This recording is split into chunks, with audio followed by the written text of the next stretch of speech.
Folks, welcome back to the Crossing Swords podcast presented by Batavia Downs Gaming and Hotel.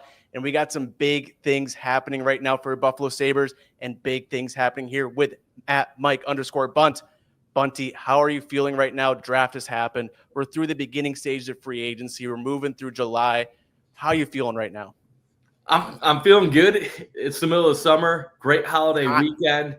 Finally, some good weather in Buffalo. As far as the Sabres, that's another question. Are we ever really feeling great about the Buffalo Sabres? At least in the last decade and a half, probably not. But no, I'm feeling good, and I'm excited about this episode because we have a lot to talk about regarding Bowen Byram, the recent decision by the Sabres to elect to go to arbitration, trade ideas. How's the offseason going so far? I'm excited. Yeah, this is a big episode. And I mean, something we've been talking about here on this podcast for it feels like forever now. What are the Buffalo Sabres going to do with defenseman Bowen Byram? We thought that trade would happen before the draft. We get through our big draft, spectacular, nothing happens. That following week through free agency, still nothing there. And Bunty, it's July 7th as of today. The Sabres and Byram going to arbitration. That offer sheet will not happen. We're hearing talks. We're hearing rumors. Could it be St. Louis? They're really in on him. What do you think is going to happen with Bowen Byram right now?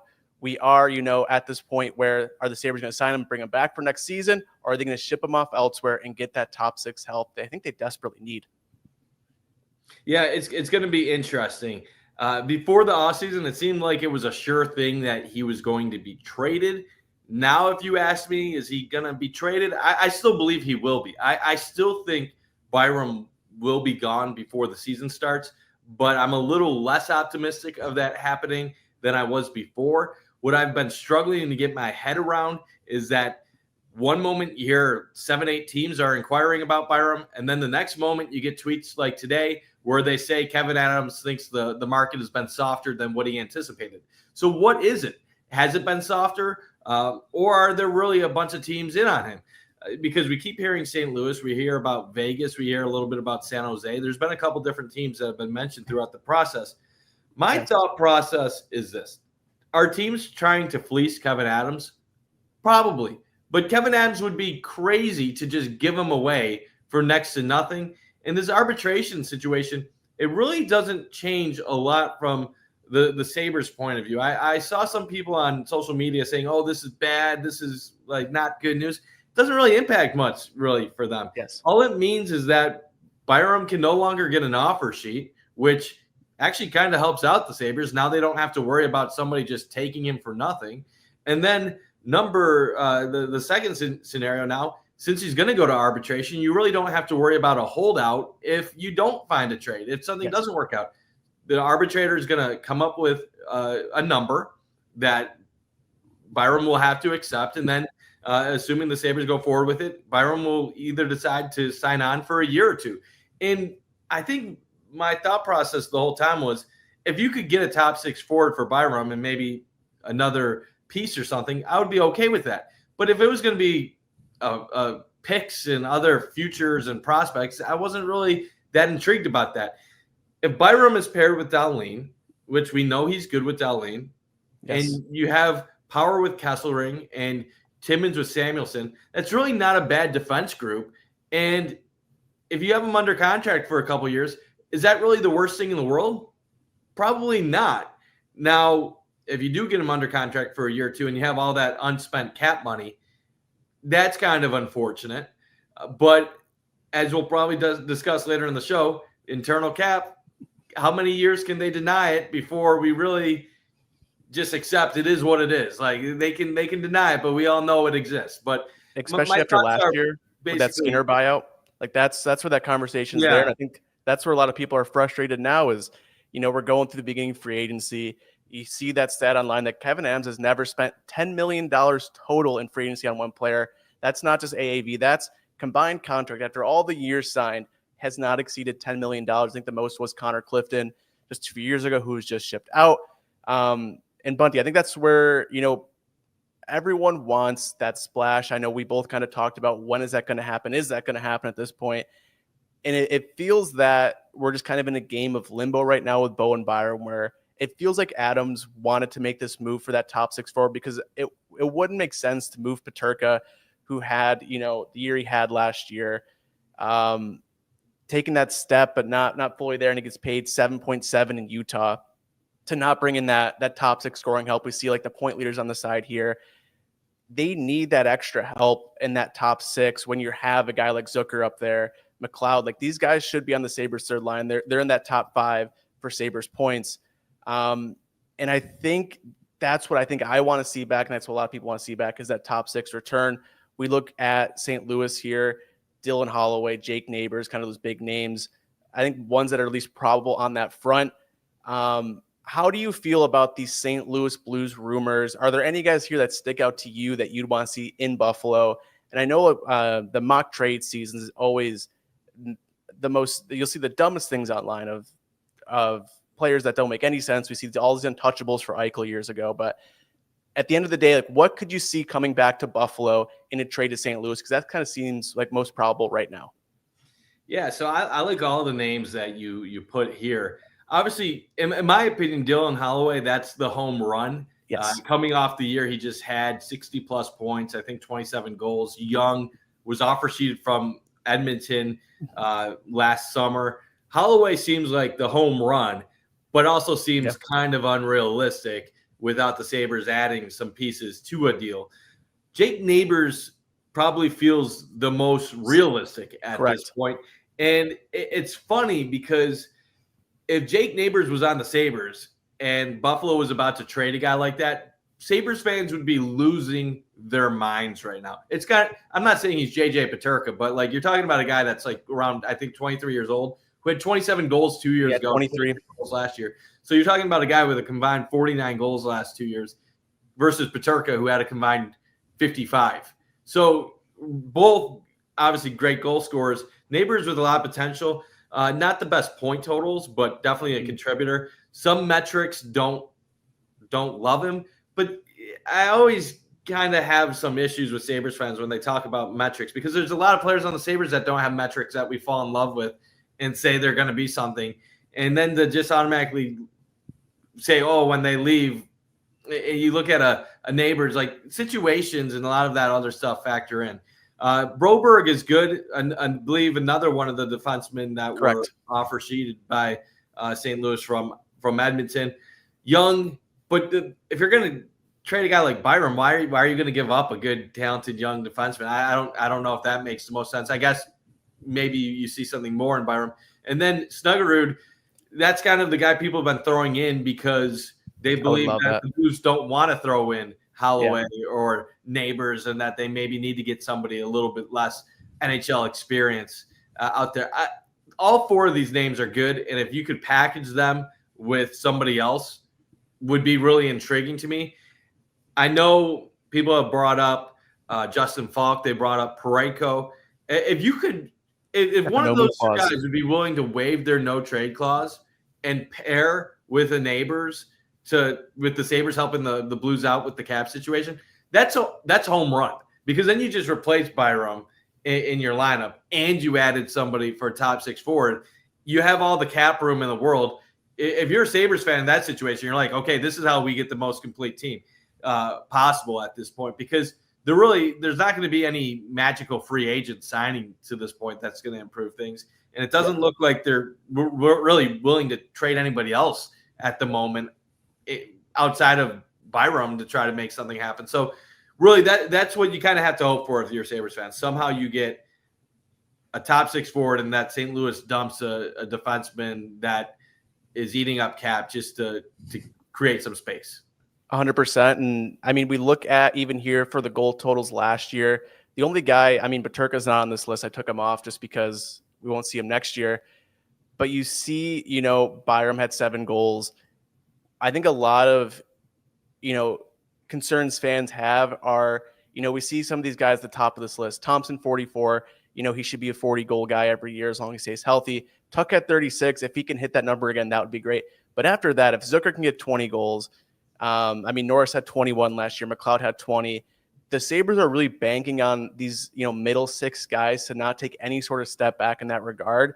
I think that's why a lot of people have that want for that top 6, us included, is the Sabres have always, not always, but they've had that offseason of, we're going to believe in our guys that they're going to take a big step. And that hasn't happened to a successful level, at least. We're seeing it again this year in a way where that big swing hasn't happened yet. Who knows if it's ever going to happen, Bunty, but we're moving through here. Byram is just, everyone's focused, because outside of that, like, can you see another move the Sabres can make to increase that top six? I know there's, some of those prospects in Rochester, Roseanne, Ostlund, Hellenius, like, for maybe fans who aren't as dialed into what the Sabres have, what outside of Byram can the Sabres get rid of to improve their lineup going into next season? Well, that really is more dependent on what another team would want and what the Sabres are willing to give up. You look at it, the Sabres have more than enough assets to where they could package guys to make a better deal happen. It's just, are they willing to do that? And it doesn't appear like the Sabres are very anxious to do that. Like, you look if we're looking at the team right now as it stands, like, Quinn would look to be a guy that you could potentially have moved, but doesn't look like there was much interest in a Jack Quinn. And then you signed him as an RFA for 2 years. Before the offseason, people would have asked, would Norris have been a possibility to move on from? But I never really thought that was likely. You go to the minors, guys that are going to be well-regarded are guys like Consta Hellenius.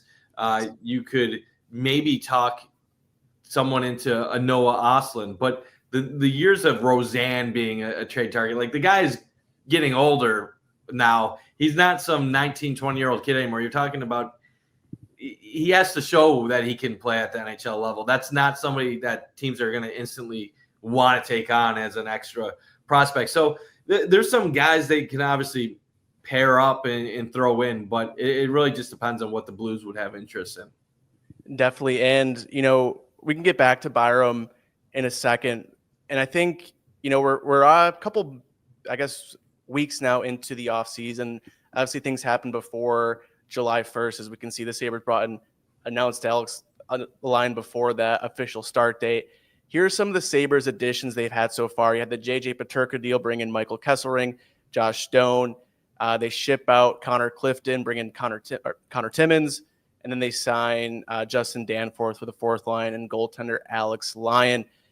Bunty, now that we're here, granted the offseason's nowhere close to being finished, how would you grade Kevyn Adams' offseason? We're through the draft. They bring in Raheem Murtka in the first round, some fun guys later on. How are you feeling through here on Kevyn Adams' offseason? Is it kind of aligning with what you thought? And, did you want him to do a little bit more? Yeah, so I don't think it's been a bad offseason if you're just talking about, like, the actual moves and everything they've done, but it's definitely one that doesn't strike me as encouraging going forward. Like if you break down each move that they've made, they've brought in some guys that are going to be helpful, that you could see a purpose for them going forward. But this was an offseason, as were previous offseasons, where I thought the Sabres had to make that big, bold move. And where is it? Like, the only bold move they've made so far is getting rid of one of their top goal scorers, which is a little concerning, because this is supposed to be a year where Adams and Ruff's jobs are supposedly on the line. Their contracts expire after the season. You would think there'd be some ambition to end an NHL record drought, but they can't even go for it in a year when they have nothing to lose. And that's what's kind of concerning to me, which brings up the internal cap situation once again. It's almost impossible to disprove that at this point in time. There's definitely an internal cap going on with this team, because they don't spend the money to try to win. And, like, I get it. In the past with Pegula and the earlier years, they did spend money. They did take swings, and they missed on a lot of stuff. And I know the free agent class wasn't the best. And maybe a lot of free agents don't want to even consider Buffalo, and doesn't matter how much money you make. But if you throw some money, at least maybe your name gets mentioned. Like, the Sabres don't even get mentioned in rumors to anybody. The trade talks, nobody wants to waive a no-trade clause to come to Buffalo. We're to the point where even RFAs don't want to come to Buffalo, and they'll say they won't extend if they come to Buffalo. So you're in such a tough situation. But it just doesn't seem like it seems like they're content with having lesser players. And I guess the part I get frustrated with is like you look at the Peterka trade for Kesselring and Don't. Yeah. Did they get value back for Peterka? Yeah, they did get value. They needed a second line right-hand defenseman to go with Power. So Kesselring might help Power immensely this year. Is Doan a potential good third liner who could play both sides of the ice and contribute a little bit offensively and then have a good two-way game? Absolutely. But you gave up a 23-year-old that scored 27 goals this past season, 28 the year before, who a team immediately rewards with a $7+ million a year contract. So you got nice return, but that's to be expected. You probably should have gotten a little bit more. You look at Timmins. I like that move. That was solid. You got some analytically. You upgraded by getting Timmins. I like Danforth, a high motor, speedy guy for your bottom line. That last year you talked about making games tougher for opponents, and you really didn't follow through with it. Abe Cobell didn't last the season. Lafferty's gone too. You're talking about then Lafferty getting traded recently. Malenstein's the only one that remains. And then Alex Lyon, good backup. Honestly, I think that's actually a pretty under the radar, decent move overall for the Sabres. It takes a little bit of the pressure off Devin Levi to step up right away. If he wins the competition, good. That means that he beat a good NHL goalie to make the club. But it's one of those off seasons where if you actually look at like what the Sabres did, they're probably a slightly better team now than what they were a couple weeks ago. But saying slightly better when you had 79 points the year before isn't going to win anybody's approval. And that's the problem I have. How can the message be slight improvements when you haven't made the playoffs in 14 years? You need to sell more than just hope. You need to sell a plan. You need to sell that you're trying, and it doesn't look like they are. Now, we can talk about this a little bit later in the show. Yeah. I do think there's some metrics that point the Sabres to being a mid-80s type team that could possibly be even higher. But that's the problem.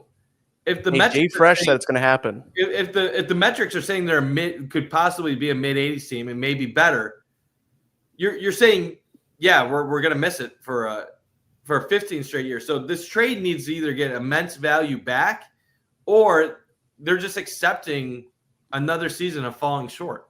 Yeah, and I think if you look at this offseason in a bubble, it's fine. It's, they made those slight improvements. They found areas they need to, shore up. But the Sabres aren't going to make the playoffs by solidifying their fourth line. We did that last year. We tried to, reinvent the fourth line, bring in Lafferty, Malenstein, Abe Kubel, and doing that again. Shoring up, the bottom pair defense and, Connor Timmins, who I like. They're making these improvements that aren't super sexy, but are going to help a little bit. But when you look at everything, yes, the drought the past 14 years, but even just the Adams tenure as a whole, as his time as GM, it's, frustrating from the perspective of you want to see those improvements made to let fans know that, that care is there, that jump's going to happen. And I think, we're all online. We see, how fans are, and it makes a lot of sense, because I think a lot of people just want to see that care there, that jump, that not being content with, where they're at. And, the moves that are made aren't the sexiest.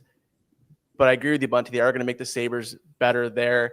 And it's just unfortunate because it feels like the Sabres are doing what they've done in previous years of banking on guys either, continuing, career years they had, or making a big step up without any, chance of regression. And, we're going to see that in Ryan McLeod, who had a career year. Jason Zucker took a big step up this past season. Jordan Greenway was good when he was healthy. And now it's like, okay, we need Zach Benson to make that big jump. Yuri Kulik, we're looking at Sabres mock lines on the first line, and you have Benson and Kulik next to Tage Thompson. It's, okay, I'm going to, imagine this is going to be awesome, great. They're both going to have career years is going to be awesome. But that is not, like, how are you banking on that? Yeah, you can't bank on that. And that's why that top 6 forward is so important, where your top 6 isn't going to include the names of Yuri Kulik, Zach Benson, Jack Quinn, and Josh Norris, 4 guys that are all basically unproven at the NHL, especially over an 82-game season, of 1, staying healthy, and 2, producing. That's where people are scared, because the only 2 guys in that top 6 right now, if you go with that, is Tage Thompson and Alex Tuch. We got a lot of people here in the comments. So why did that guy go to arbitration? That's just going to be something they figure out. I can't imagine. I mean, they have his rights. Connor Timmins is going to be playing. I'm sure it's something. They're probably just waiting on, I'm imagining, just the Byram deal with, are they going to have to pay him? Are, the guys they bring in, contract stuff? I'm not super concerned on the price of Timmins and what that's going to be. He made 1.1 last season. One more top 6 forward would be amazing. We won't get that low to the crest. I still think they can get it. I still think they can too. Exactly. Here's what probably happens if you do make the trade. You probably get your top 6 forward. Maybe you get your Jake Neighbors. Then you have a hole next to Dahlin on defense, which you probably either then bring up Samuel. You probably put Samuelson with Dahlin, and then who plays next to Timmins on that third pair? That's when you start asking, well, does Ryan Johnson take the lead? Is it Ryan Johnson or is it Bryson? And honestly, they just signed Ryan Johnson to a 3-year extension, and the talk was that he was one of the shutdown guys in the Amerks. How quickly we forget, like, Sabres fans were going to be pissed off if they weren't able to convince Ryan Johnson to sign. Maybe it's finally his time. It feels like it's been forever and that we've all looked past him, but a lot of this Byram potential deal impacts far more than the top 6 forwards. It's also going to impact how this entire defensive unit is going to look. Yeah, and I think everything is kind of being stalled on this Byram right now, because it's not just they're bringing in someone for their bottom 6 or, rounding out the D-core. It's, okay, who's going to be partnered with Rasmus Dahlin next year if this deal happens or not, and who's going to be that top 6 forward they bring in for him? Like, this is a big thing and why we're focusing on it so much, why fans care so much about it. And I think we're just at that waiting game right now, unfortunately. Steve Noble, good to see you again here. It's been, I guess, a couple months last talk to you. Greenway Norris health. That's kind of been the crux of a lot of Sabres issues. Thompson goes out. He played the past couple years injured. You'd see stretch where he didn't look like himself. If he can stay healthy, that's the biggest thing. Granted, every team goes through injuries. Jake Neighbors would be great. And there's, I think, just concern, Bunty, that based on the Sabres offseason right now of, that urgency, it feels like they're the big team the biggest thing right now. What's going to happen is the Sabres and Byram. I feel like all those bigger moves have already happened. We're seeing, and reports there's going to be, sporadic trades here and there in the offseason as teams kind of figure things out. But Byram feels like that number 1 target. Yeah. Are you concerned that it hasn't happened yet? A little bit. See, like, this is the thing. Like, people are going to, it's easy to shit on the Sabres. Like, it's very easy. The Sabres don't give themselves any reason to deserve any benefit of the doubt. But at the same point, if you're Kevin Adams and you haven't gotten a good offer, why would you deal him just for the sake of dealing him? That's even worse for your team. So a lot of people, I think the Kyrou rumors are what has messed up a lot of people's thought processes on this. And I think a lot that was fun for a little bit. I think a lot is being reported and misspoken about it. Mm-hmm. I don't believe Kyrou for Byram was ever a possibility at all. If the Sabres had a chance to get Jordan Kyrou for Bo Byram, they would have made the move. Yeah. I think Kyrou was probably brought up in a potential JJ Peterka talk. And who knows if it was serious, if it wasn't, but whatever. Kyrou was probably talked about regarding Peterka. And then you have a separate talk about Bo Byram. And then Kyrou's name is getting brought up, and everybody thinks, oh, they waited too long until July 1st, and now they ruined it. Oh, typical Kevin Adams. He's an idiot. I'm guessing as soon as Peterka left, Kyrou was no longer likely on the table.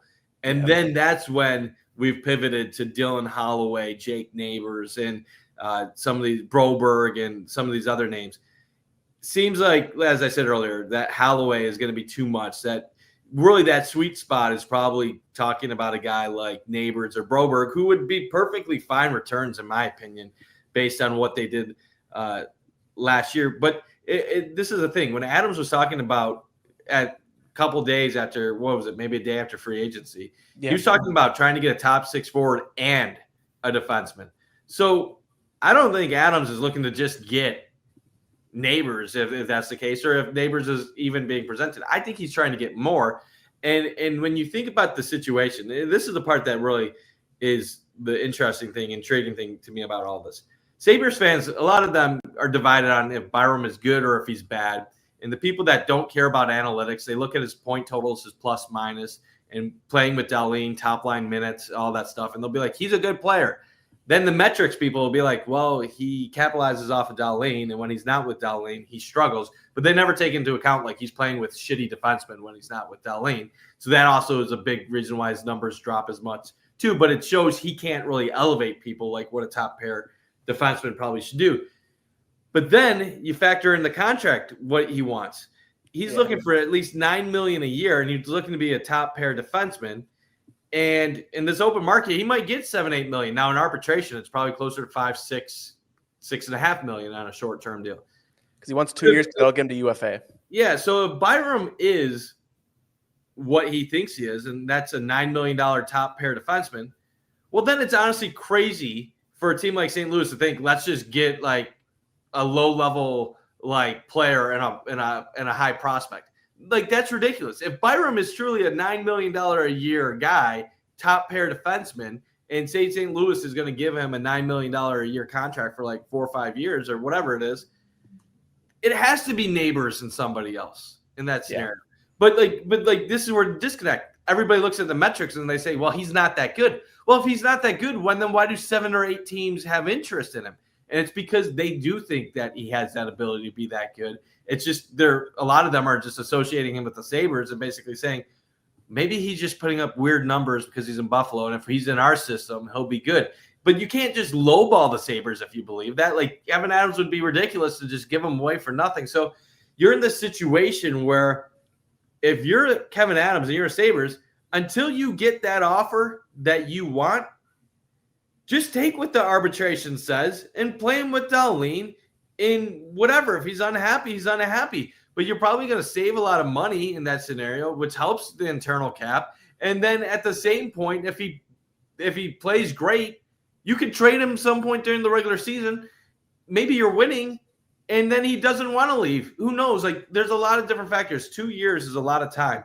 And I don't think, as much as we want something to happen right away, and I do, I don't think playing the long game is necessarily the worst approach. And people saying, well, he could walk into free agency. The Sabres, if he could trade him at any point the next 2 years. Yeah, I've seen a lot of people in the chat talking about, Shane Wright, Capo Caco in Seattle. That's another kind of team that's been floated out there. Those two guys, on the younger side, they haven't put up those same numbers that we've seen in Holloway and Neighbors a little bit. But, those two guys kind of scare me too, of just that consistent production in the NHL. The Sabres, I feel like, have a plethora of guys that kind of fit that role. And like Joey too, I saw you in here somewhere. Here you are. Just in terms of like the Peterka deal, I think that's why we're seeing this delays, because Kevin Adams, Peterka was the number one trade target, on Frank Saravelli's board. There's a lot of talk on all these teams that were interested, but the Sabres, what they wanted back, it's hard to get from a team if you're trading a young top 6 forward to get one back. So the Sabres move here, we've talked about it in length of Kesselring and Doan is the sexiest. I think it's going to turn out really well.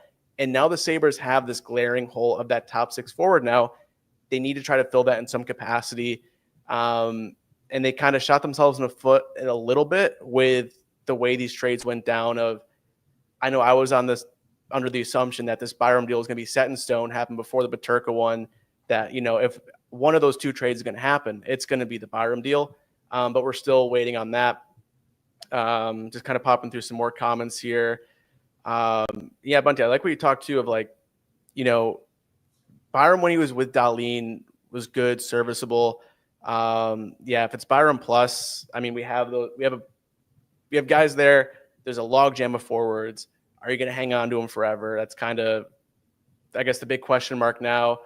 So we'll see what happens in arbitration for Bowen Byram, what that's going to look like for the Sabres.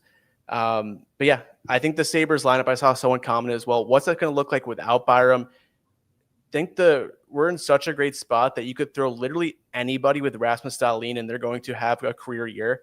So even someone weird like a Connor Timmins, who was great in Pittsburgh when he joined them, let me pull up some stuff here on Timmins, but his point production in Pittsburgh once he moved there went through the roof. I think he could be a great addition to Dahlin possibly if they move on from Byram, where they can go well together. I think that second pair is set in stone. Power, Kesselring, where you got the D partner for Owen Power.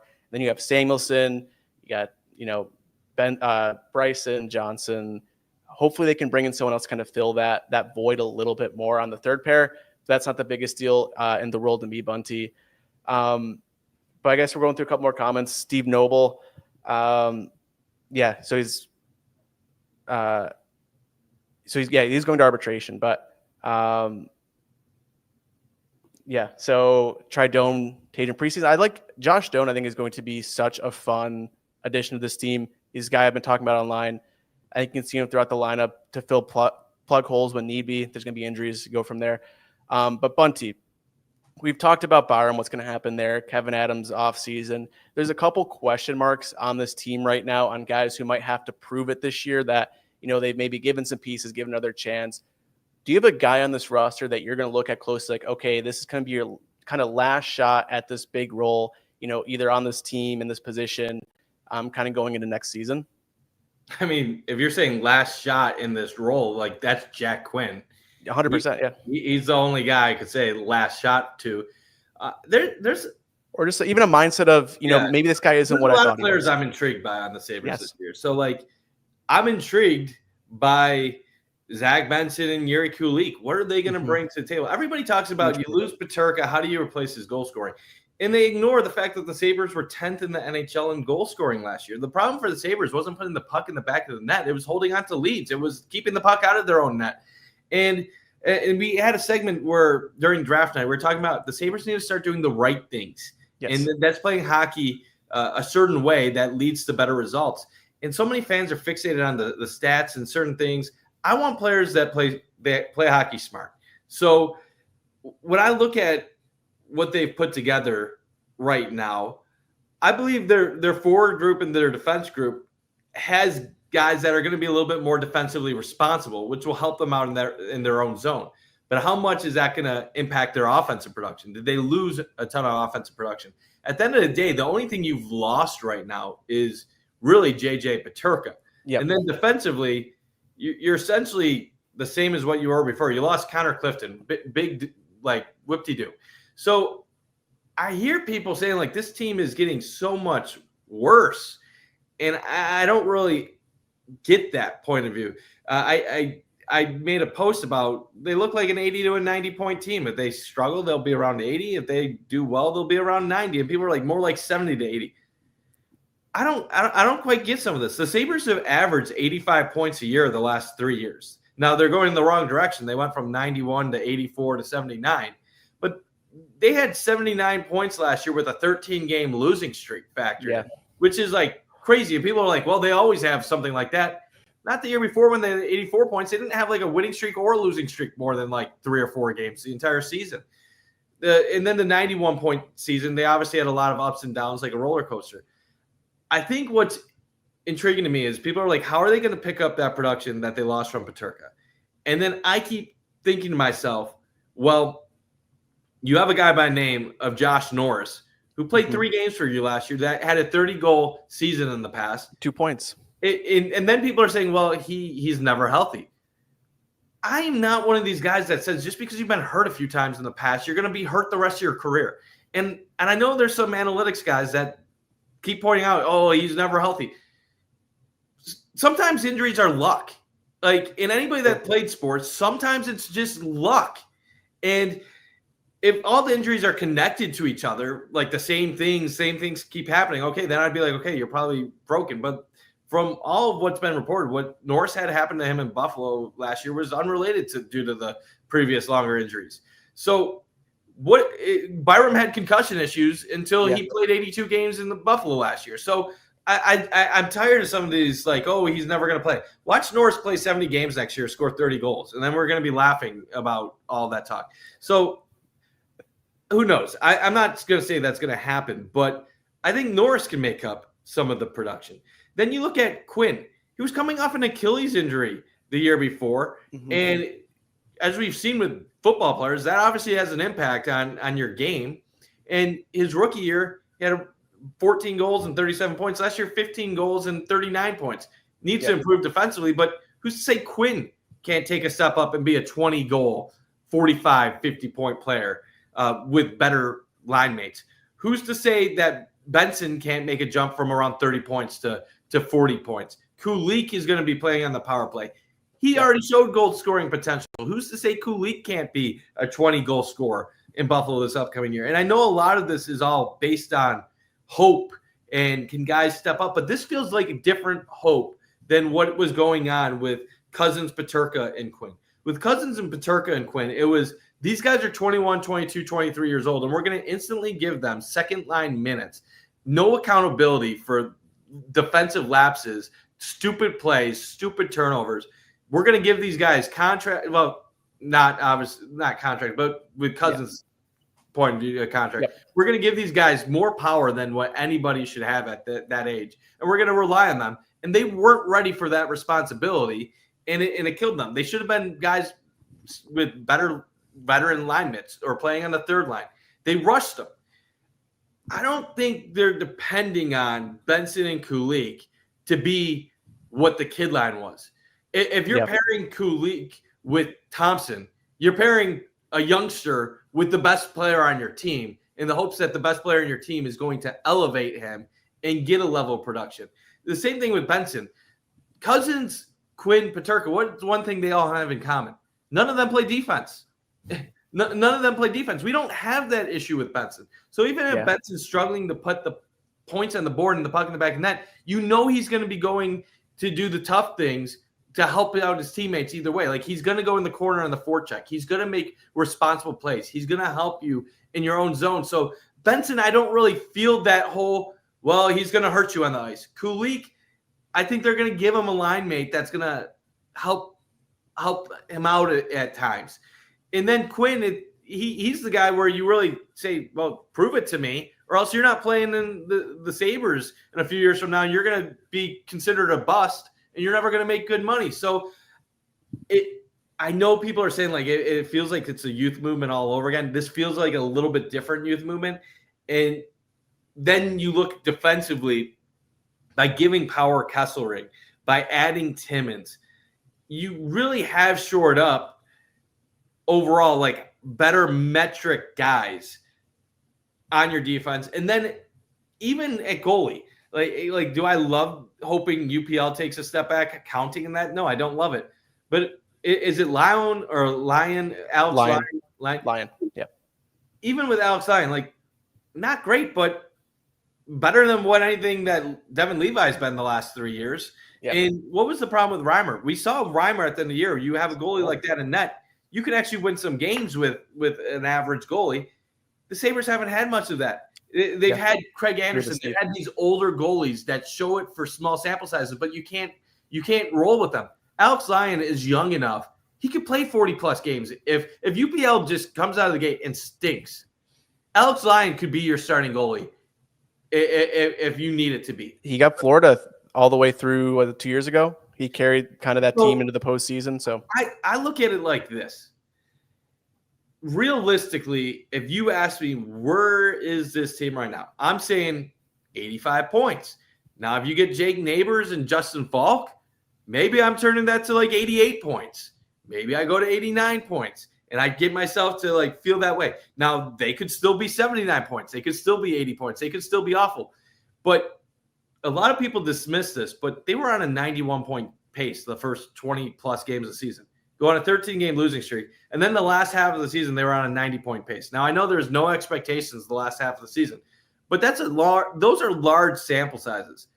What is the outlier there? The 13-game losing streak. So it's so easy to kill this club, but when you talk about how do you make up for JJ Peterka's scoring, when you talk about could they find something, it's not completely crazy to expect this group of guys to be better than what we think. And after 2 years of underperforming expectations, normally things flip eventually, and then you have a season where you overperform expectations. And head coaches, good ones, typically it's that second or that third year where you might see that leap. Lindy Ruff once had a leap in New Jersey. I think it was from year 2 to year 3, where they gained 49 points from the previous year with a similar roster. Yeah, I do believe this team is going to be better than what people think. I'm not picking them to make the playoffs. I learned my lesson from last year, but I'm not. Don't count me in the group of let's just kill this team. I'm more in the group of this team has some young talent. Give them a chance to go for it, and that's where I get disappointed because I don't see them striving to be great. I see them content with accepting the mediocrity that they are, and then pointing to it as we're young. Like you could be young and good. Like this team is talented enough to be young and good, but they don't take that shot. Yeah, and I'm gonna go through a lot of the comments tonight. Thank you to the almost 3,000 people here on a Crossing Swords Monday, of all things, in the middle of the offseason, July. One of the names that keep popping up, Tyson Kozak. That's a name that I loved from last year. A guy that, isn't really slotted in the Sabres lineup right now in terms of like mock lineups and stuff. I think he should be there. I think everything he did last year kind of proved that he's kind of in that Josh Stone mindset for me that, Steve's talking about. I'm just like that Lindy Ruff DNA from the local evening news here that, Bunty, you talked about it last time of a lot of the moves they've made are to bring in Lindy Ruff, guys that kind of play that style and to move on from guys that really don't play that style. Peterka's gone, a couple of the other moves that they made. And I see a lot of the moves the Sabres have made this offseason are going all in on, this style of hockey, focusing on that two-way side of the game. They moved on from the kids line really of being that secondary scoring, even driving the Sabres offense to, Jack Quinn being the only guy here. And his spot in the lineup is basically up in the air if he's even going to have a spot if they make that move. He now great. has that pressure on him. Like we heard stories late last year that Jack Quinn was showing up to practices late in Minnesota where he had to be a healthy scratch. How is that acceptable? You're the worst player on the damn team, and you're showing up late for practice as a young player who doesn't even have a long-term contract yet. Like that amazed me when I heard that about Jack Quinn. And I'll be real, like you kept hearing Lindy refer about culture issues. Mm-hmm. I hate to say, like, it was Cousins. It was Peterka. It was, I think, Samuelson. Dahlin was so enamored with Jason Zucker last year and how he was changing things on the team. And then, like, I don't want to be like, I don't want to say it's all like Cousins and Peterka, but like Cousins leaves the team. And then the team like starts going on a little bit of a roll. Like, post-trade. The thing that's been consistent with Lindy Ruff in the later stage of his career, minus like Dominic Hasek and like Ryan Miller, like in that, is that his teams have consistently been good at generating offense and scoring goals, but they've had horrible goaltending and they've struggled keeping the puck out of their net. And you look at last year, the Sabres, 10th in goals, but I think 29th or 30th in goals allowed. So that's kind of like right on cue for what this Lindy's MO has been of late. But that's why I think there's been such an emphasis on getting better more defensively responsible players. Because I do believe Lindy thinks if we can just get slightly better, not slightly better, that's not enough. If we can take a stride, a large stride defensively, maybe our goal scoring goes down a little bit, but like we make a big enough improvement defensively, that could be worth 2, 3, 4 wins just there alone. So I don't know. It sucks grasping at straws, but it does feel like having a more responsible two-way game is the way to go. And I don't want to kill Don Granato because I think at that time expectations were so low. He was just doing whatever he needed to do to develop these kids. Mm-hmm. But I think one of the dangers of telling young players do whatever you want in order to learn from your mistakes and you'll get better as a result is you also sometimes have the ability to develop bad habits. Yep. And you don't always get out of them.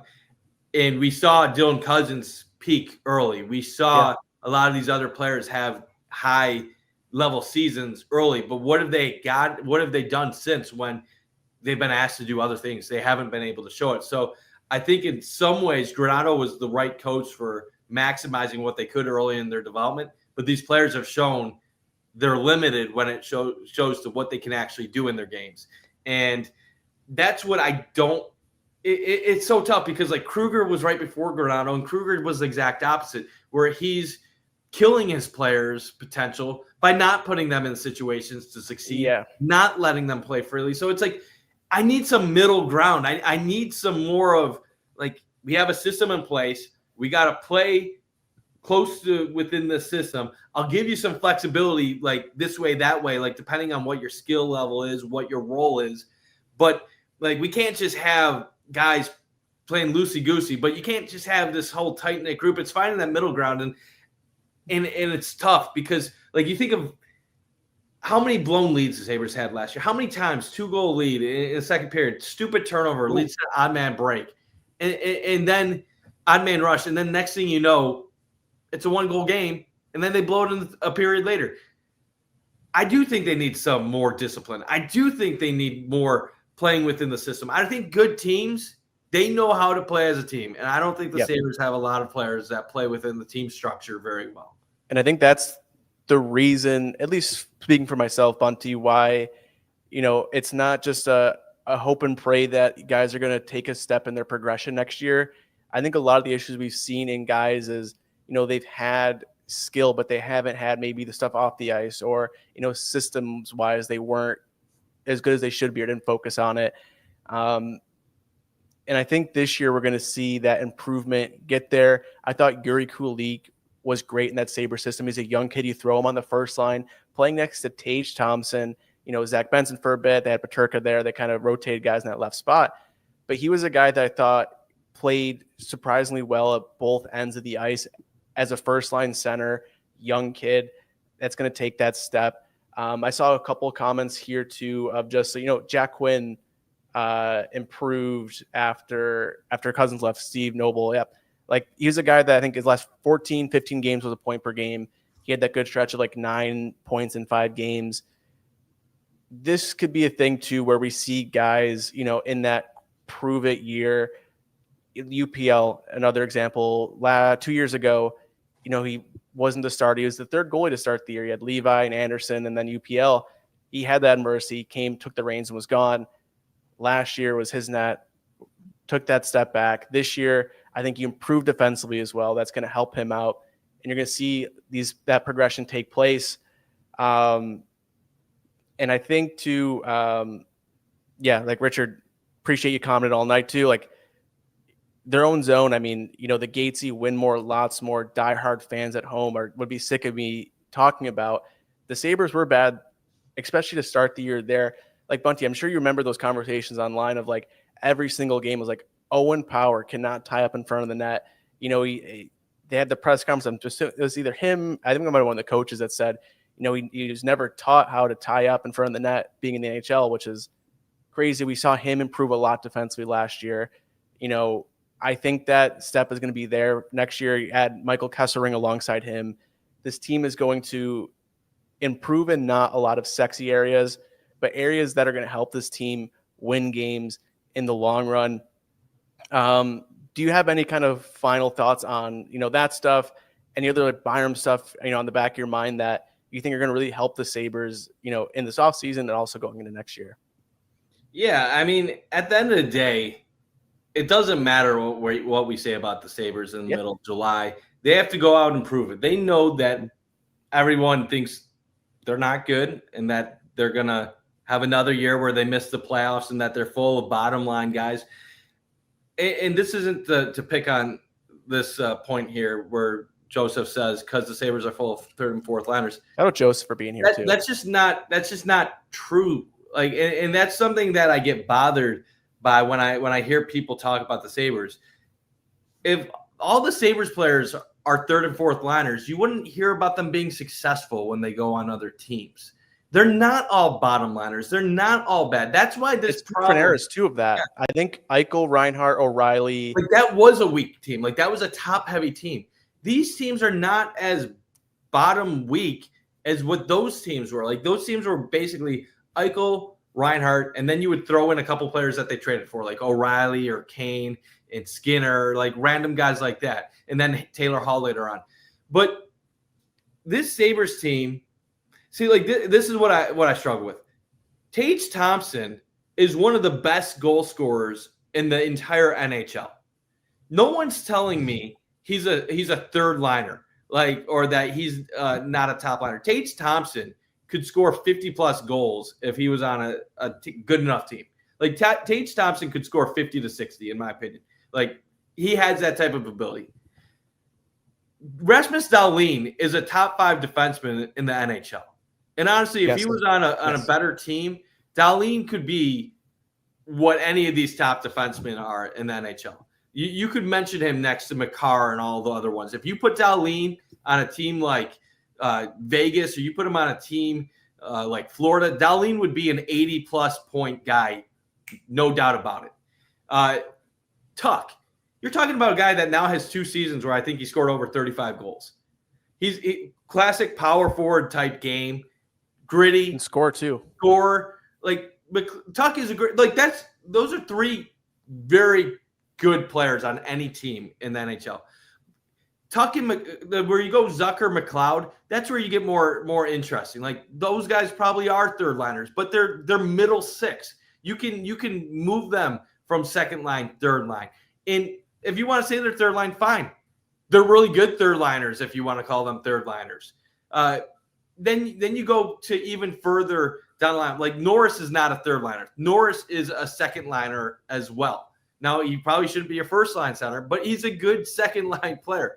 Quinn, he's probably a third liner, but there's that potential. Benson has that potential. Kulik has that potential. So there's a lot that goes into it. And then when you look at guys, the bottom of the lineup, like Greenway might be on the 4th line this year. I have him on my 4th line right now. And that would be a very good guy to have on your 4th line.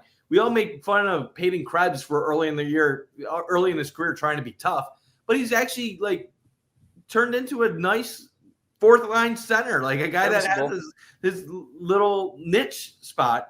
And you look at what Doan can potentially turn into, like that would be a good third liner as well. So I don't want to like be this person, but I can see the talent on a team. Owen Power as your second pair defenseman, like that's a guy that could be one of the best defensemen in the NHL in a couple years. Kesselring is a good mid-pair guy. So, and he's a guy that put up 40 points, not on the first power play unit as a defenseman. And when he was 23 last season, 24. And again, Joseph, not meaning to like pick on your tweets. I appreciate the interaction, and you're right. They don't have the complete pieces to do what they need to do. But to say they don't have the pieces without some context is kind of misleading. They have relied on young players that they shouldn't have relied on, that they gave too much the benefit of the doubt early in their careers with Cousins, Peterka, and Quinn. And when you put a bunch of 21, 22, 23-year-olds on your second line with no help, you're not going to get good results. They were outmatched and they didn't step up, and they often were non-existent. The reason I feel differently about this team is they are trying to be more defensively responsible, which is another way of winning games. And I do think they're trying to take that leap. And if we're being real, when have the Sabres, even when the Sabres were good, when did they have expectations? The year they went to the Cup, they were I think the 7 or 8 seed in the playoffs. The year that they went to the Eastern Conference Finals against Carolina and took it to Game 7, they were projected to finish last in the NHL that year. So and those teams too, Bunty, like they were just a collection of like players that played very well. That were great players, but they didn't have, yeah. That's what crazy I think. Superstars. See, that's the thing they're trying to do now. Yes, which it's hard to do it when you've missed it for 14 straight years. Like if they just missed the playoffs for a year or two, like you give them more benefit of the doubt. Of course, they're trying to buy into the team concept. Yeah, and they're basically telling you by these recent moves, our team was selfish. Our team was young and inexperienced, and we are trying to build a team. We're trying to build a culture. And you can laugh off some of the culture stuff. I do think like culture only gets you so far and talent only gets you so far. You need a combination of both. But what they've been doing the previous 10 plus years wasn't working. So why are we going to keep trying to just keep getting all these high draft picks and just win with skill? If anything, what they're trying to show is we're trying to get a different balance of players. We're trying to get a different team makeup. And like you look at like I look at this right here. I'll just run through this quick with the goal scorers. Thompson, goal scorer. Tuck, power forward, can score goals, can do the gritty stuff. Zucker, one of the few guys on the team that will go in front of the net to actually deflect a shot or screen a goalie. McLeod, speedy, but amazing defensively, able to clear his own zone, but also added offensive touch when he got the opportunity. Darlene, all-world defenseman. Quinn, sniper. He's going to be liability defensively. But you know what? Know where Quinn works? Where he doesn't get paired with 2 other defensive liabilities on his line. Where now maybe he doesn't have to worry about every little mistake he makes. Like you go Kulik, sniper, slap shot, amazing shot. Krebs, gritty, bottom line guy, plays the right way. Benson plays the right way already. And his first goal is in between his legs. Like Benson could be a second or a first line one day. And then power, like all the ability in the world. So like, let's not confuse losing with everybody sucks. Like they don't all suck. They have to figure things out. And it's annoying. It's frustrating. Yeah. But what I'm seeing this offseason, I'm not saying like this is the funny thing too. Everybody's acting like they got much better. The metrics got much worse. I mean, the metrics say they've actually gotten better. So I agree with that. Is take that next step, figure it out, and who knows? Maybe they get 68 points this year and they suck. And I'm cursing this team in the middle of October, but I am definitely not as low as everyone else is on Sabres Twitter, but I'm also not going to be like, oh, they're making the playoffs. Like I am not in that group. I just think with this team, we need a little bit more, I guess, being realistic with them. And normally when you say be realistic, you're saying that because people are way too positive, like, oh, the Bills are going to go be a dynasty and win 4 straight Super Bowls. With the Sabres, being realistic is telling people they're not good, but they're a little bit better than what you think. And you're right, Joseph. I will be cursing them because I'm a hockey fan. Yeah. And that's what hockey fans do. I am going to be cursing them. I have no doubt I'm going to be pissed off at them at some point. Hot take. I'm not going 82-0 this year. Yeah. I'm gonna, like, they're going to have bad games. If they're losing 3-0 in the third period of the first game of the year at home, I'm gonna be pissed. But at the same point, let's not act like we didn't see some small strides late in the season. Yeah. And everybody's just acting like, oh, that's just a fluke, doesn't mean anything. Like, or they made some moves, they figured a few things out, and now they know what they're going for. Yeah, 100%. I mean, Bunty, I think we're both on the same page throughout all this, and a lot of it makes sense. I agree with that. Joseph, 100%. That's something that's always just been that we just want that consistency and that improvement to be there. Like we've all seen these young guys show flashes of being great players, and then they'll be missing for 7, 8, 9, 10 games. The Sabres can't afford to have that anymore with their younger guys. And I like what, Steve's been talking about, local evening news. All the people on YouTube have really been talking about the Sabres haven't been letting their young guys develop in Rochester. You look at the previous Lindy Ruff teams here in Buffalo that were good. Those guys played in Rochester a long time together before they went to the NHL. Granted, it's different now than it was then in terms of player development, but we are seeing that with Roseanne, Aslan, Hellenius. They're just going to keep them there. So if they don't make that move when Zucker's deal is up, when Greenway's deal is up, maybe they're at that position. They can take that spot, on that third line for the Sabres or whatever that is. They're going to get there. I saw a comment here from Maxwell on, we talked about a little bit on who plays with Dahlin when Byram is traded. That's a great luxury the Sabres have, is basically whoever they throw with Rasmus Dahlin, they play so much better than without him for the most part. I don't want it to be Samuelson. They could throw him there. I'm kind of hoping Connor Timmins. I think that could be fun. He played great with Pittsburgh last year when given the opportunity. And Pittsburgh's a team that's really built on analytics as well. So I think there's a lot of things that can happen there. The 13-game losing skid was just 6 games. Yeah, that's the thing they need to get rid of. They can't have those stretches, Bunty. Gatesy, they win 4 of those games. That's 8 more points. And you finish at 87 points. You miss the playoffs by like a game or two. So like that 13-game losing streak really, really changes the perspective of the team. Because if we're being real, what the Sabres were bad last year, but they weren't that level of bad. They were competitive most nights. Even early in that losing streak, they were competitive and they let a few go away. It all fell apart the night Dahlin gets hurt and misses the third period, and they blow a 4-0 lead and lose in regulation. And if we're also being real, check out the Sabres record without Dahlin in the lineup. It's something like 0-7-1. Say you have Dahlin in those games and you win 4 of them. Like you're right in it. And like that's the thing, people. I know we get looked at as like the positive Sabres podcast, and I get it because I do give them like the benefit of the doubt on a few things. But like it's not because I want to say the Sabres are great, they're going places, like look out. But we're so toxic as a fan base right now that there sometimes are small metric things that you can point to and say that makes a difference. That makes a difference. This makes a difference. And when you see a team go on a 13-game losing streak, and people will say, well, the Sabres are just going to go on a big losing streak every year. But then you realize your star all-world defenseman missed like 8 of those games, and what their record is with him in the lineup versus what their record is with him out of the lineup. Then you're like, oh, that makes sense. Things snowballed.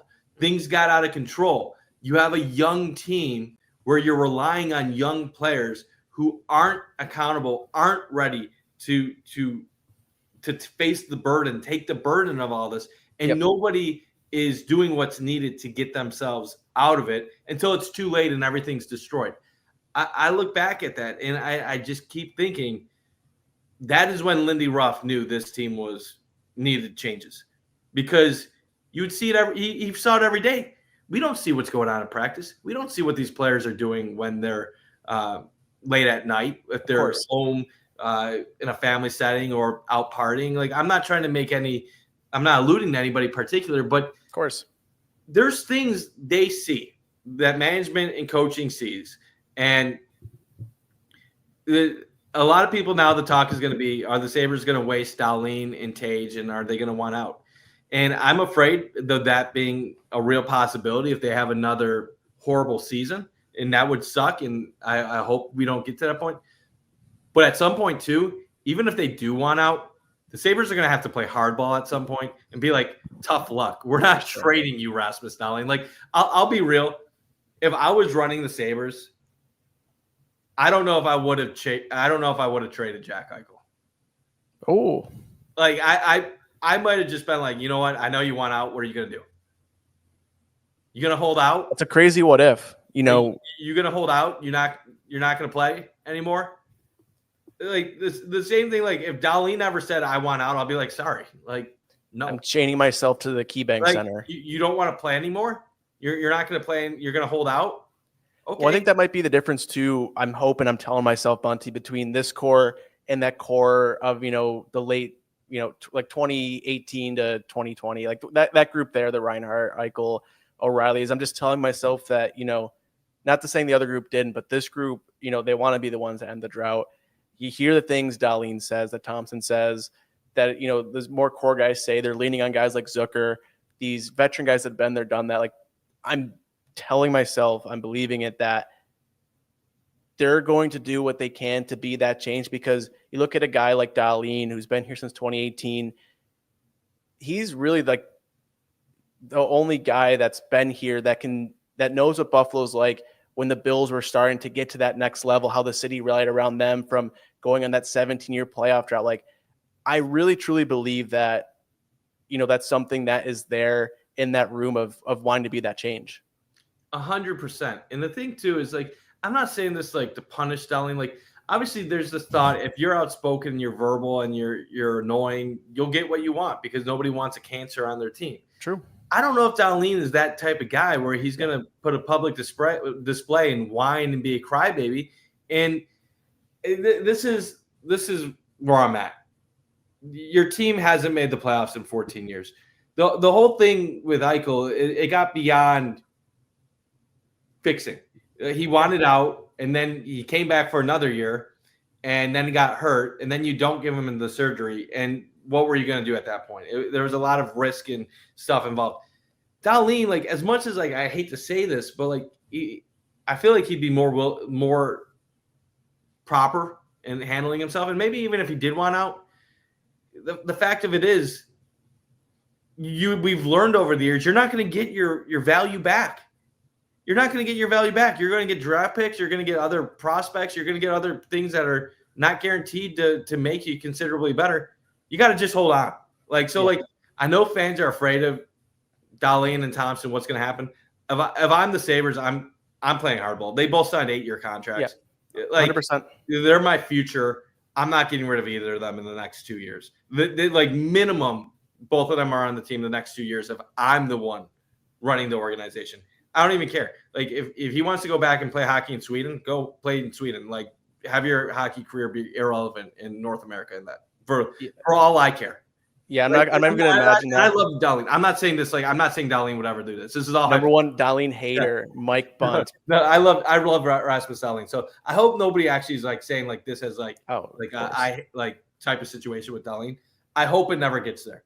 But the point of it being, like, the Sabres had to stop being that team that's accommodating to every player's wants and hopes. Like, you get Reinhart in a great situation in Florida. You get Eichel in a great situation in Vegas. You let Okposo go to a great situation in Florida. I'm tired of seeing former Sabres win cups and then mocking the team and laughing at the organization. You know what? I don't care. Like, I know there's a thought process back in the day. Well, if we treat our players well by trading them to other situations where they can have success and be happy, that's going to help our reputation across the league. Well, you know what? It hasn't. It hasn't meant shit. You know what? Next time you have a star, like, I was going to joke, like, send Peterka to Utah. Well, they did send Peterka to Utah. Yeah. Like, you know what? I would rather see Jack Eichel than in Vegas. I would love to see Jack Eichel playing in, like, some crappy, like, random city. Like, I don't know. Name one. Like, it'd be great to see Eichel anywhere other than Vegas at the current time.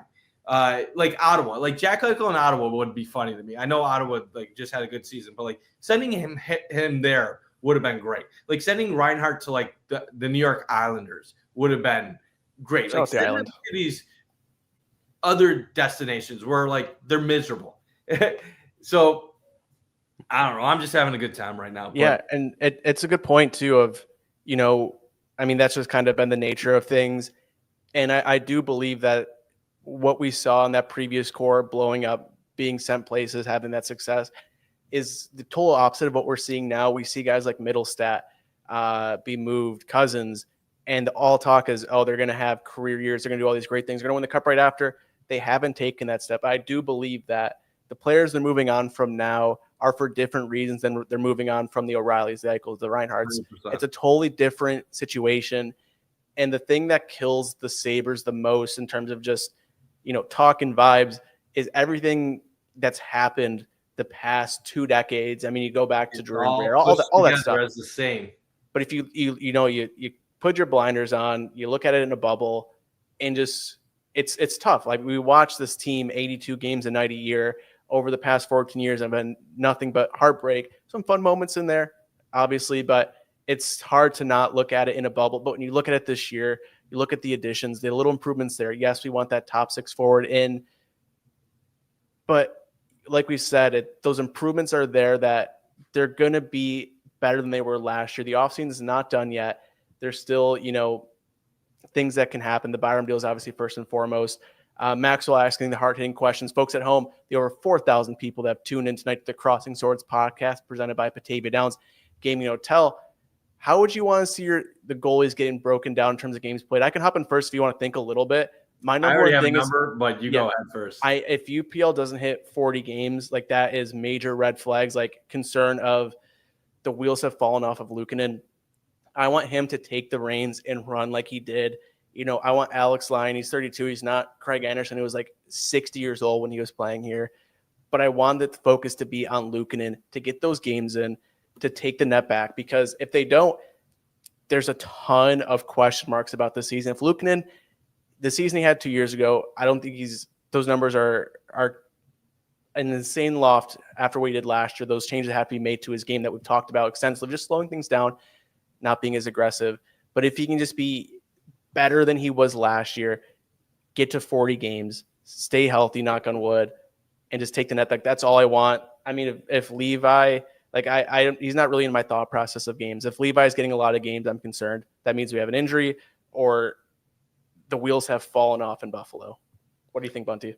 Yeah, so if we just did a even split for like just the two, not factoring in like Levi playing, I would want something like a 46-36, where UPL has the 46, Lyon has the 36. Yeah, realistically, we know there's going to be moments where they're going to have somebody calling up. Yep. So I'll say like a 44, like 34-6 might be where I'm at. Here's the thing. I just can't have, unless UPL goes on a tear, I have no faith that he's going to be the right guy to play 50-plus games. So I don't trust him enough. But 46 games and 36 for Lyon tells me, okay, Lyon gets hot at some point in the year. You give him some run. But here's the other part. We heard stuff about UPL being sensitive about Reimer getting the run late in the season. And what does that tell me? That can tell me a lot of different things depending on perspective with UPL. That could tell me UPL is a competitor, that he doesn't like giving up the net to another goalie. But that could also tell me that UPL is a baby and doesn't like having another person outperform him, get his due recognition in the net. I'll put it like this. UPL is paid to be the starter right now. Lyon is paid to be the backup.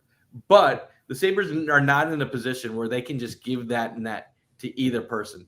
UPL is going to start the year as a starter. They're going to give him the opportunity. If he has an 880 save percentage after like 7 starts, you give Lyon the chance to win over the job. And if Lyon impresses, you run with him for as long as you want to run with him and tell UPL, sorry, man, we've given you countless seasons to prove yourself, and you're not getting it done. You need to step up, or else you're not going to be getting the net. So my thing is give UPL the advantage in the year with the plan of maybe a 55-45, 60-40 type share. And then if he gives you a reason to turn on that and Lyon takes advantage of his opportunity, well, then you could flip it. Yeah, I agree 100% there. I mean, it's Luukkonen's net to lose. We talked earlier, this best year, he had overcome that adversity. He might be a guy that just needs that chip on his shoulder to get to that next level. I agree with Joseph here too. The Sabres being better defensively is going to help out UPL, where, even just from the goaltender's perspective of he's super aggressive, got crazy, because the Sabres were giving up a lot of good chances at times. They can bring that in. He can rein it in a bit more. The Sabres should be a better team. Yeah, there's a lot of people talking tonight in the comments. Appreciate everyone here with the Crossing Swords podcast presented by Batavia Downs Gaming Hotel. Shout out to them. Keeping the show running, Bunty. This is fun doing this. We're going to try to do this more often as the season goes on. Folks at home, probably, through the offseason, maybe every other week, big news happens, a Byram deal. It'd have been cool if it happened tonight, Kevin. That would have been nice. Could have done something live. But what's going to happen? Now we're going to have to, if something does happen this week, then we're going to have another emergency Byram, and then we're going to be on air all the time. But Joseph, I need you to be ready 24/7 for the notification. I need you in here.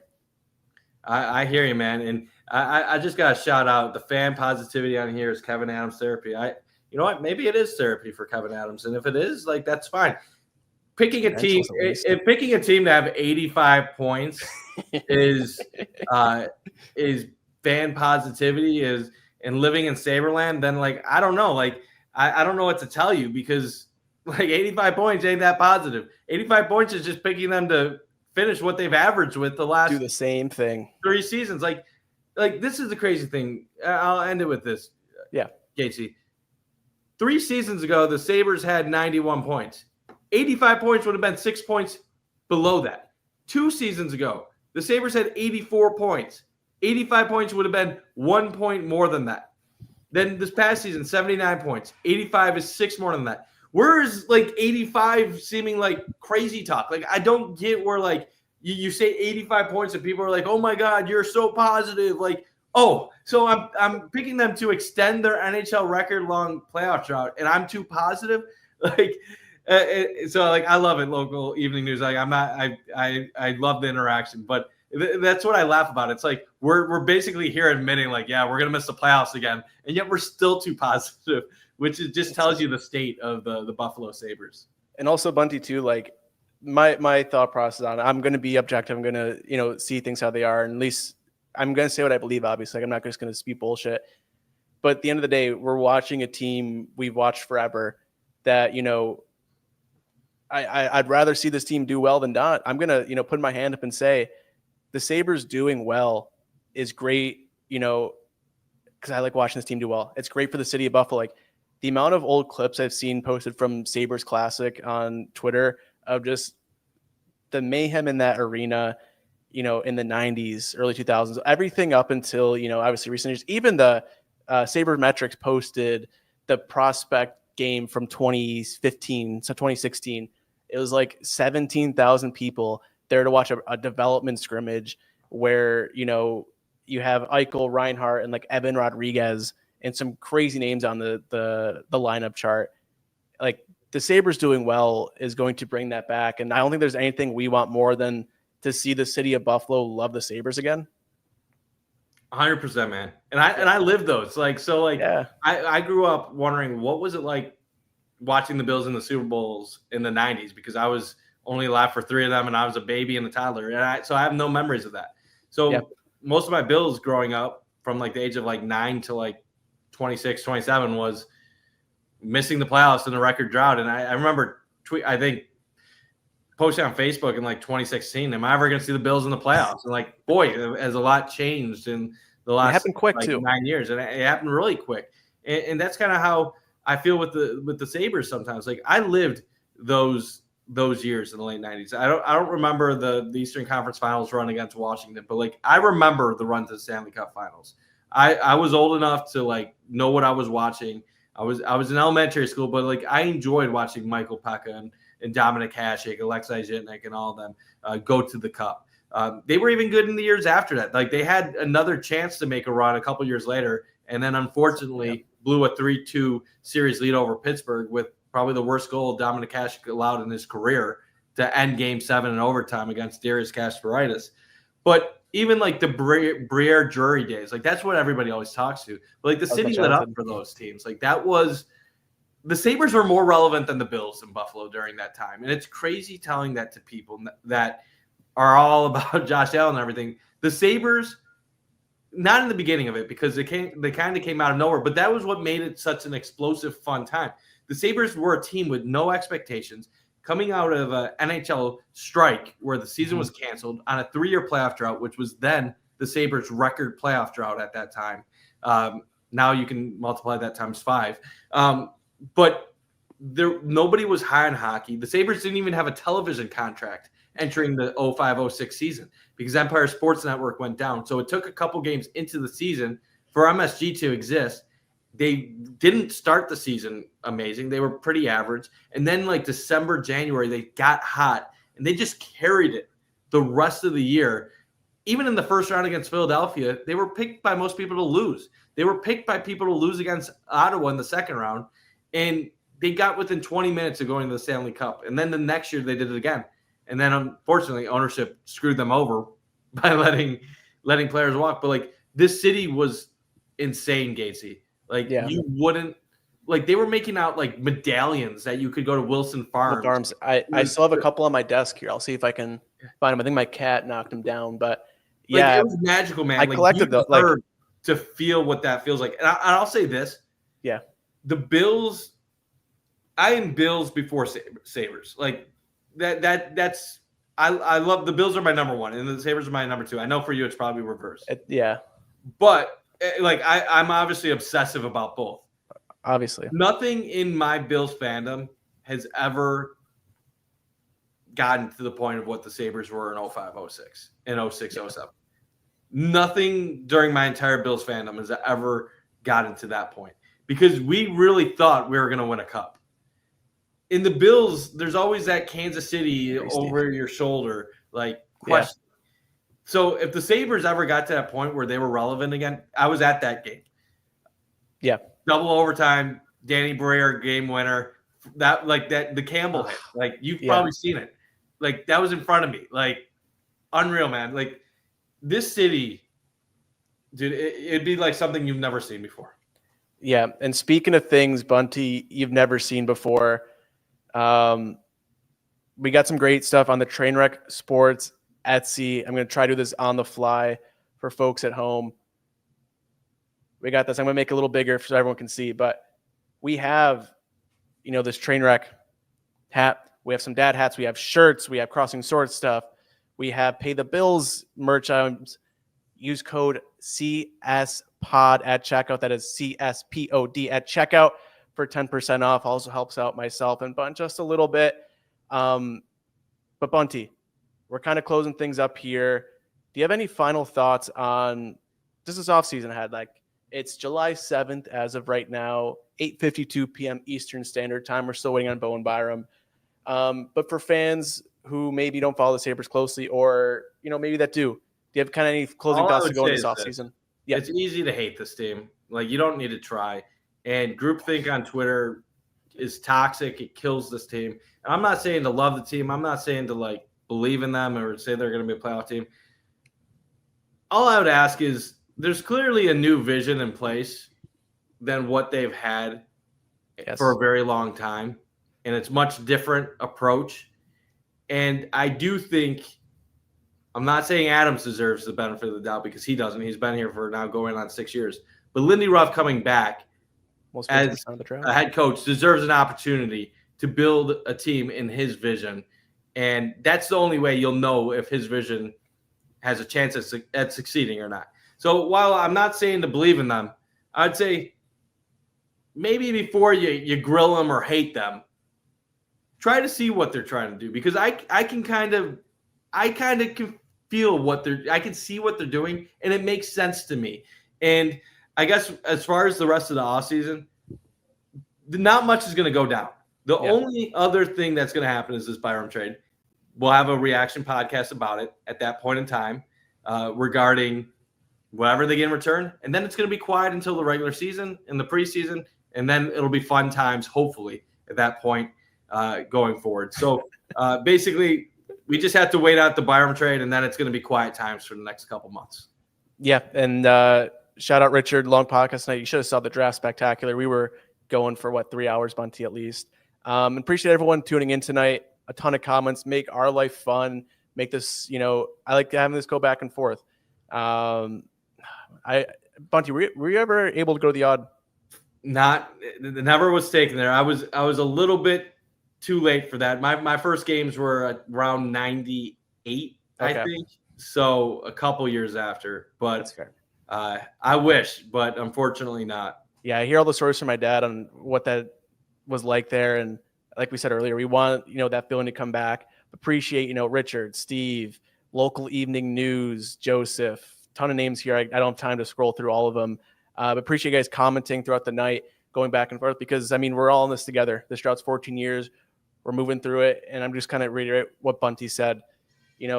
we're looking at that Byram deal. That's basically, the big thing. And from this point, we're going to try to enjoy this offseason because, we're less than 100 days away from Sabres games being here. The schedule will be out, I think, next week. I think they said between July 14th and 16th, the schedule will come out. Cigarettes inside I didn't even comprehend that could be a thing. There's some the world was different before you were born. World was different. Thanks, Richard. Have a great night as well. Appreciate the over 4,500 people who tuned in on Monday night in the middle of July to talk Buffalo Sabres. But Bunty, hey, let's have a great offseason. Let's go. We'll be back.